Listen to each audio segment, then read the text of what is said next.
it stings when it's hard. Elbows, eyebrows, Adam's apple, and my jaws. These are funny things that I can show. Elbows, eyebrows, Adam's apple, and my toes. These are funny things that you should know. The things you can find on YouTube. Am I right? Am I right? Love it. All right, let's get back to the show. You can also have a total elbow replacement. They happen. I have not personally seen one. I'm just not in the right patient population for it. But like what usually happens, like why are these people usually getting that? Same kind of thing. They have rheumatoid arthritis. We're at the end stage of osteoarthritis. There's a bony tumor. Or maybe that they've had that OA in their arm and they can't really use their elbow much anymore. Usually that's when they're over 65 and they're not trying to get back to doing a whole lot of stuff. They're just doing it for more pain control and to do their functional ADLs. So that's usually why these folks are getting this elbow replacement.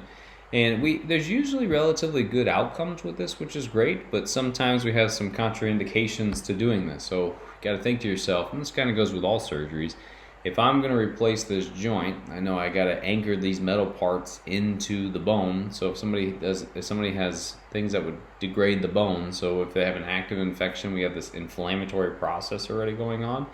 I don't want to then do surgery on that because it's going to end up loosening my implant. So an absolute contraindication would be if they have an infection or if they have ankylosing bone. If they have a severe contracture. I don't want to go in and if someone has a really bad scar tissue contraction, then the chances if I go in and cut it again, I'm going to create more scar tissue on top of that. I'm probably going to give them even a worse of a contracture or inadequate muscle power, right? If they can't use their arm, what's the point of going in and replacing because their muscles won't do it from like a neurological standpoint. What's the point of going in and replacing their elbow if they can't use it? So then what do we kind of happen? So cool thing about these surgeries is that you should just be a hinge joint because that's what we thought, right? It just kind of bends and straightens. That's all it does. So we used to just do a hinge joint, but we actually found that it led to increased loosening and kind of the metal started to wear out. So then we realized, okay, well, what's really happening at the elbow? And they talked about that kind of valgus and varus movement as you go into flexion and extension. So they actually started adding in a little bit of flexion, of varus and valgus rotation as well, and they found that at least a much better outcomes for these patients, which is really cool. So part of this you have to know like what the surgery does, and generally they'll come in from the back side of the arm, kind of split or remove the tricep, and they're coming through that posterior capsule to get to the elbow. There's a lot more stuff in the front, so it's much easier to come in from the back. So just kind of think about that. If I took out the posterior kind of capsule of the elbow and I'm going through the triceps, so I'm kind of getting rid of that posterior stability, well, that usually means that I got to be cautious when I'm doing my range of motion then, because I could have post-operatively, I may get this limited tricep activation because I kind of cut through it or moved it. I could get some loosening. I can get some nerve damage, right? That ulnar nerve is right back there too, so that could potentially have been nicked as well, so you got to watch out for that. But when it comes to like range of motion standpoint, I got to think to myself I can get elbow extension really quickly because it doesn't stress out that posterior side, but I'm probably going to be limited on how much flexion I can get because that would create some stretching of that capsule. So early on, we focus more on extension than we do flexion. With the complications, we also notice that they're a little bit more frequent than we have with total knee replacement or total hip replacement, and partially it's because we do a lot more up here functionally doing different motions, and we just don't do them to the same extent we do at the other areas. So the other areas are much more researched. They're much more fine-tuned on their surgical techniques. We're just not there yet with the elbow. We're getting better, as we kind of talked about with the hinge versus adding in the varus and valgus component. We're just not there yet. But so that's kind of what it looks like, this little hinge and stem, and that has a little bit of ability to go to varus and valgus. And this is what it would look like kind of on x-ray. And I think you can see here, and you can appreciate the varus and valgus movement they have on that right picture in the x-ray. So what do? We treat these patients like we retreated when they had a total shoulder replacement, right? We do some mobilization at the beginning for that maximum protection.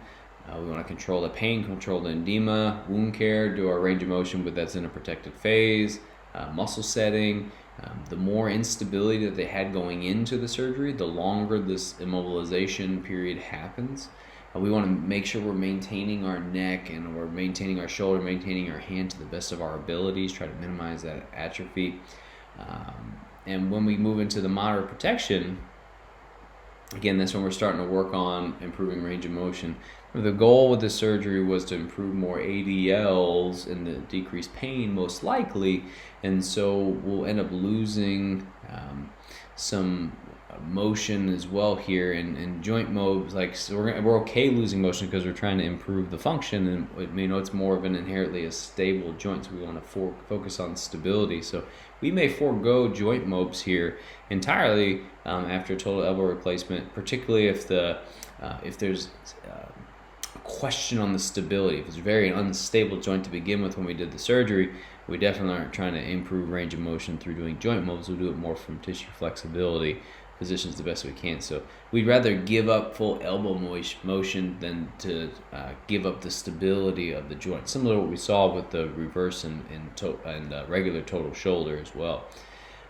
We may just have to do some, if we're trying to get muscle wise, that just may make us think that we may have to add in a little bit prolonged duration. So maybe not 30 seconds is long enough. We need to move to the 60-second stretches. And we also know we need to emphasize that extension prior to flexion, as we already talked about with that posterior capsule and how they ended up doing the surgery. That's part of the reason you need to know how they do those surgeries. And then we also need to make sure we're monitoring early about how much weight we're using. Sometimes the surgeon may leave a weight restriction and lifting restriction forever, because if I have a weight in my arm, that's creating that traction of the arm that decreases that stabilization. So again, is it worth lifting heavier things to potentially decrease the stabilization statically? It's those pros and cons. Why would I do one or the other? So the folks with the best outcomes here are the ones that are usually not trying to get back to doing a whole lot. Lower level of work, lower level recreational activities. That's usually the folks that are going to do very well. When it kind of comes to range of motion, we're going to probably be missing about 15 degrees of extension, and then we're probably going to be only flexing up to about 130-ish, and then pronation and supination may just be about 70 degrees pronation, 60-ish degrees supination. We need about 100 degrees of flexion and extension in order to be functional, so that'd be like 30 degrees missing of extension. We need more flexion of the elbow in order to help feed ourselves and groom ourselves. And we only need about 50 degrees of pronation and supination. So yeah, we're not to what normal ranges are for these folks, but we're within that functional range. And that was kind of the goal. Make them functional so they can improve their ADLs, they can decrease their pain. So we're okay with not having full range of motion after this. Again, very similar to what we saw at the shoulder. So now for something completely and totally random, finish this song lyric. So sing once again with me our strange duet. My power over you grows stronger yet. And though you turn to me and you glance behind, the Phantom of the Opera is there inside your mind. One of my all-time favorite musicals. Love it. Gerard Butler, excellent role as the Phantom. Couldn't believe then he goes and plays in 300 and Spartans after that. Crazy transformation. Love that. Great song. Just thought for a second, that'd be a nice mental break. Let's get a little bit of lyrics in here. Let's think of Gerard Butler. Always a good thing to think about. And then now we're ready to get back into the elbow. So let's continue. There he is, the man, the myth, the legend. Yeah, can you believe that was Gerard Butler in The Phantom? For those of you that saw it, I had no idea until I went and looked at it later on. Crazy. When we end up talking about, let me see here. So my picture's all up in the way. That's always good. But when we end up talking about myositis ossificans, we kind of already talked about this. So you can already see this is bone growth within a muscle, within that bicep. And so what ends up happening is, again, it's bone forming in non-typical positions it's not supposed to be in, like in muscle. So it's synonymous with that heterotopic or ectopic bone formation. After elbow fracture, relatively high instances. You got to watch out for. It's about 40%. You'll learn a little bit more in MSK about kind of identifying and treating these areas to the best of our ability.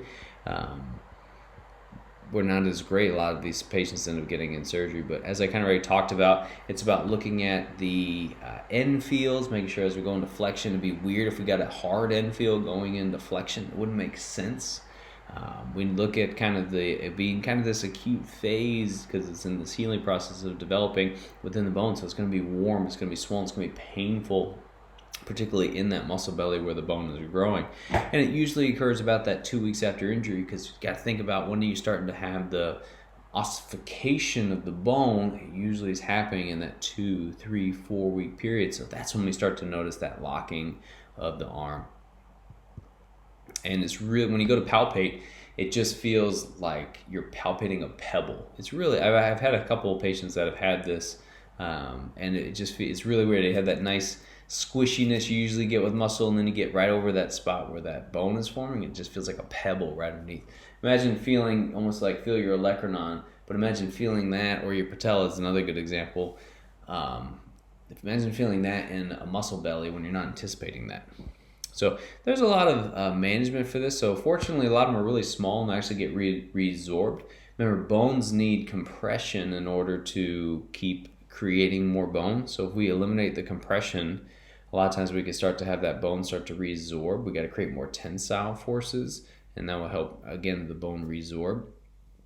And so we can also help try to, it's an active inflammation process that's kind of creating that, so we can maybe be able to prevent that by having a use of NSAIDs. So yeah, we're kind of shutting down the inflammatory process potentially, but is that worth the fact of maybe not having this bone development? Potentially. Again, pros and cons.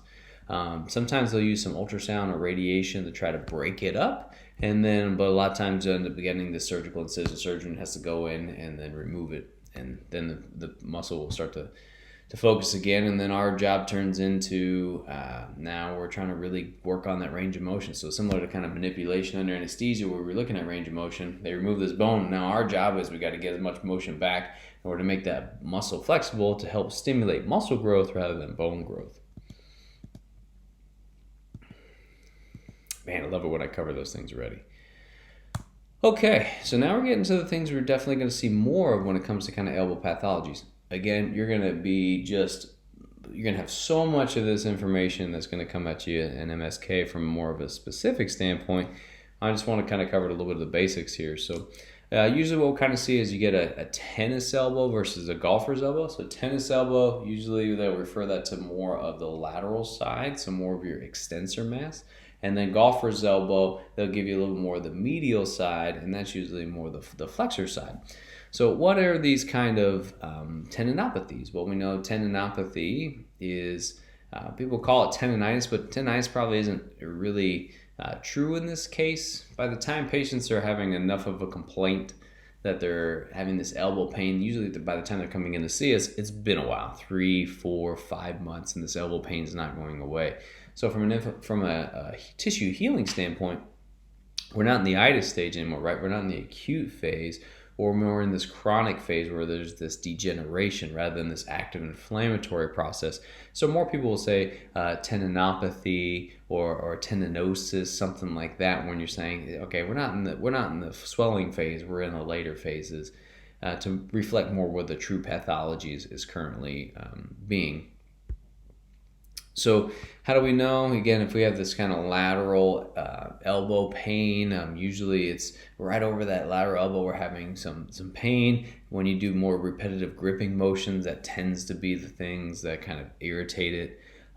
Repetitive tasks as well are something that is like turning a hammer or hammering or turning a screwdriver. That can also be the things that will lead to some of that as well. Or when you're in this kind of position of wrist extension work, a lot like typing at the computer, that can also potentially lead to have that pain because you're in basically an isometric wrist extension position. So that's the wrist extensor mass that ends up becoming degenerated from just repetitive overuse. So even though it's a low resistance movement, the more that you do it, right, you could have a lot of micro trauma happening from just repetitive use.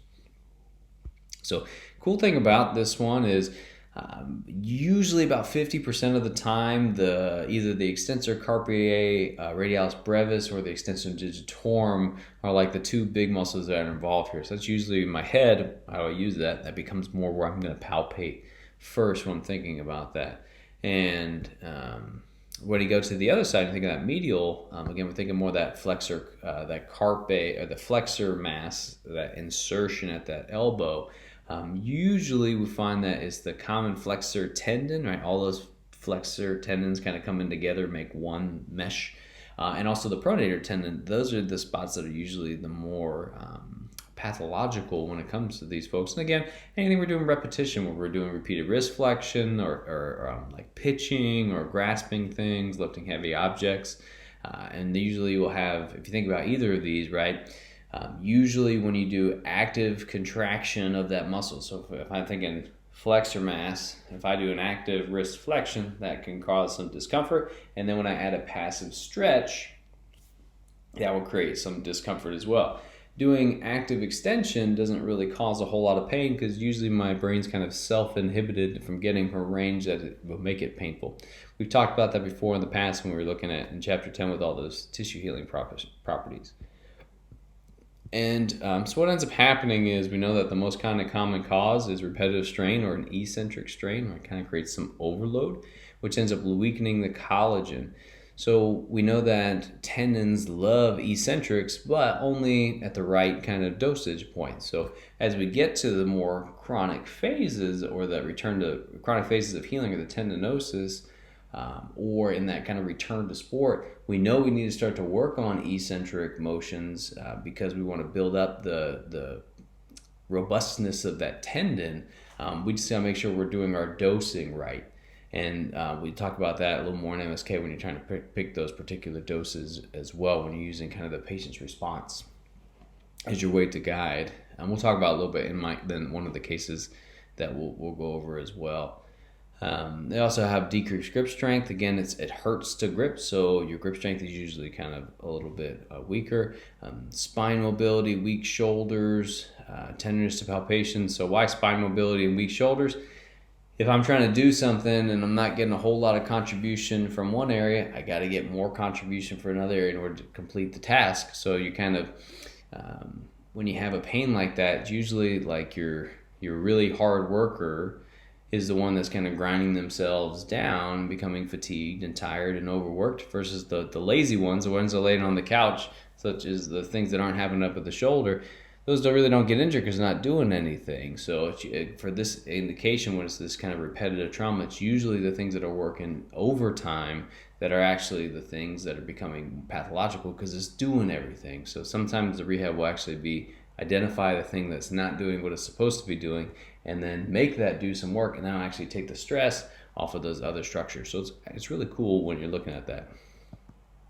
So here's kind of just a picture of that in action. So there's kind of those micro tears in that tendon and that extensor kind of area. So that's where that palpation would be uncomfortable. And again, that's kind of in that musculotendinous junction where we talked about where a lot of the injuries happen in kind of those transition spots. We already talked about all those. Yep, perfect. So then what do? You guys know all this stuff. We're in the protection phase, kind of in that acute phase. Again, not a lot of patients are showing up to us in this phase when we actually are in this protection phase. Usually it's more of this chronic injury at this point. But if they did show up to us in this acute phase, we've got to protect it. We do our decreased pain. So we do our immobilization, maybe we do our ice, our relative rest, our muscle settings, our soft tissue mobilizations, our grade 1, grade 2 mobilizations, all those things you have in your toolbox. Develop and maintain everything else above those areas that you possibly can. And then you can actually start to work on some of those other things too. As we know, your book will talk about doing cross-friction massage on specifically the extensor carpi radialis brevis for the reason that it's one of those muscles that are highly indicated when you have a lateral elbow pain. And then you can do potentially some other things as well that can... But we already talked about like muscle settings and stretches for the non-involved structures, soft tissue mobilization, etc. This is an example of, we'll end up doing this in Labapalooza, but this is an example of doing some mobilization with movement. So the therapist is actually using the belt to create a lateral force on the arm for a little bit of tracking, and then the patient's going into wrist extension. And one of the cool things that they're doing here is they're using this gripometer and they actually have the patient grip, see what their grip strength is, and then if they laterally track and it actually decreases the patient's pain, they'll notice a lot that the reading on the gripper, I should know I don't know why the word is escaping me. The dynamometer, there it is. Whew, that was a little weird. So when they grip the dynamometer, they actually notice that when you get them in a position that's less painful, the patient's grip actually increases. Again, not because you made them much, much stronger, but because you're not letting the pain inhibit their strength. And so they can use that to kind of confirm for themselves that, hey, this is the position that actually is where the patient needs to be for our mobilizations when we do our movement. Yep. And some of this other things here now, they're looking at muscle performance in here. We talked about doing the eccentrics, particularly if they're in the later phases of tissue healing, which is, again, where most patients with this kind of pathology show up to us with. Going right into the eccentrics is fine if you think it's in that chronic phase of healing. In order to do this program, they found really good benefits of seeing that kind of information where they worked on those different areas. So even here, when they looked at doing elbow pain, they looked at doing ultrasound and friction massage and strengthening, and then also the cervical spine, because they're treating areas that could potentially be referring down to the elbow. And the cervical spine has a referral pattern down to the elbow. So don't forget to make sure you rule that out. You only need to treat it if it's a problem, though. And that's it for the elbow. That's the end of the podcast. Can you believe that? I know it's a quick one for me. We're going to talk a lot more about the exercise and the interventions when we get to class. So hopefully you enjoyed this little lecture. I think the rock was a great intro. That's just me personally. And if you have any questions, let's talk about it in class. All right, we'll see you soon.